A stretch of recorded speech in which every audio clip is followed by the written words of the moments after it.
Penjelasan mengenai teori Freud. Pengalaman seseorang masa kecil serta hasrat alam bawah sadar memiliki pengaruh terhadap perilaku individu. Adapun teori-teori yang dikemukakan oleh Sigmund Freud adalah ID, ego, dan superego. Aplikasi dalam pembelajaran dalam teori Freud. Personal mahasiswa dengan memberikan pemahaman diri melalui analisis lapisan bawah sadar, memahami konflik internal melalui konsep ID, ego, dan superego, mengidentifikasi pola perilaku dengan mekanisme pertahanan diri, menyediakan kerangka kerja pengembangan pribadi melalui teori pengembangan seksual, dan merenungkan impian untuk mengidentifikasi motivasi dan tujuan dalam belajar. Refleksi pada teori Freud memberikan ruang refleksi diri yang menjadi tuntutan dalam pendidikan dengan memfasilitasi pemahaman diri melalui analisis lapisan bawah sadar, membuka kesadaran terhadap konflik.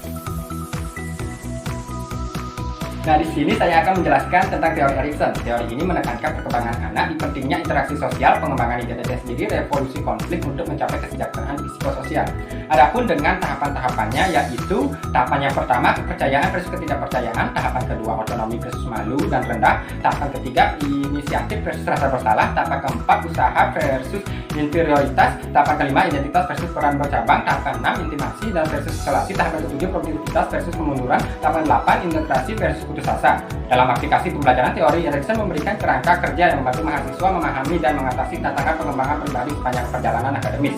Dan pada teori Erikson juga memberikan ruang refleksi diri dalam pendidikan dan menekankan tahap-tahap pengembangan psikososial yang melibatkan konflik dan pertumbuhan mahasiswa dapat merenung pada setiap tahap, mengidentifikasi tantangan dan perkembangan pribadi, serta merencanakan tindakan yang mendukung perkembangan positif. Nah, di sini saya akan menjelaskan tentang teori Piaget. Menurut Jean Piaget, awal mula remaja akan terjadi transformasi kognitif yang besar menuju cara berpikir yang lebih konseptual, abstrak, dan juga berorientasi ke masa depan pada usia remaja. Adapun tahapan teori Piaget dalam perkembangan kognitif anak yaitu tahap sensomotorik, tahap praprosional, tahap operasional konkret, tahap profesional formal. Nah, dalam aplikasi pembelajaran teori Piaget, kita mahasiswa melakukan pembelajaran dengan berbasis pengalaman, diskusi kelompok, simulasi interaktif, pertanyaan terbuka, refleksi, dan dialog individu. Menurut kami, teori Piaget memberikan ruang refleksi diri dalam pendidikan dengan menekankan pemahaman tentang tahap perkembangan kognitif anak-anak.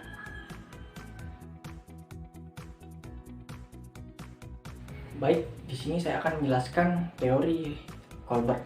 Teori moralitas Lawrence Colbert menggambarkan 6 tahap perkembangan moral manusia, terbagi menjadi 3 tingkatan. Tingkatan pertama, moralitas pre-konvensional.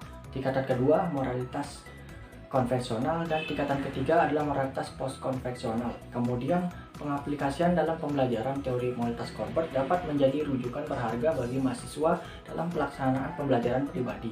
Mahasiswa menggunakan teori ini untuk mengembangkan pemahaman mereka tentang perkembangan moral dan memahami pandangan bahwa pandangan moral dapat berkembang seiring waktu. Dalam konteks pendidikan, ini dapat mendorong mahasiswa untuk lebih memahami nilai-nilai etika, norma sosial, dan prinsip moral. Kemudian teori Colbert juga memberikan refleksi diri bagi pendidik untuk menilai dan merancang pengalaman belajar yang mendukung perkembangan moral siswa.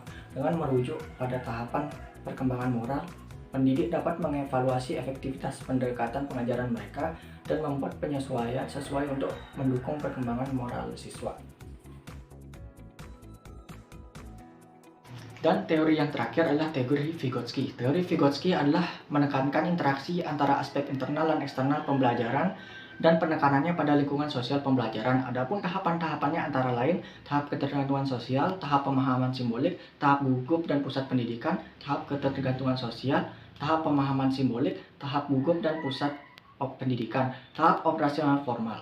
Dalam aplikasi pembelajaran teori Vygotsky dapat menjadi rujukan yang berharga bagi mahasiswa dalam melaksanakan pembelajaran pribadi. Mahasiswa dapat mengadopsi konsep zona perkembangan proksimal yang menekankan bahwa pembelajaran paling efektif terjadi ketika seseorang berada di tingkat kemampuan yang dapat ditingkatkan dengan bantuan orang lain. Adapun refleksi diri menurut kami dari teori Vygotsky, terutama melalui konsep zona perkembangan proksimal, memberikan ruang refleksi diri bagi pendidik dalam konteks pendidikan.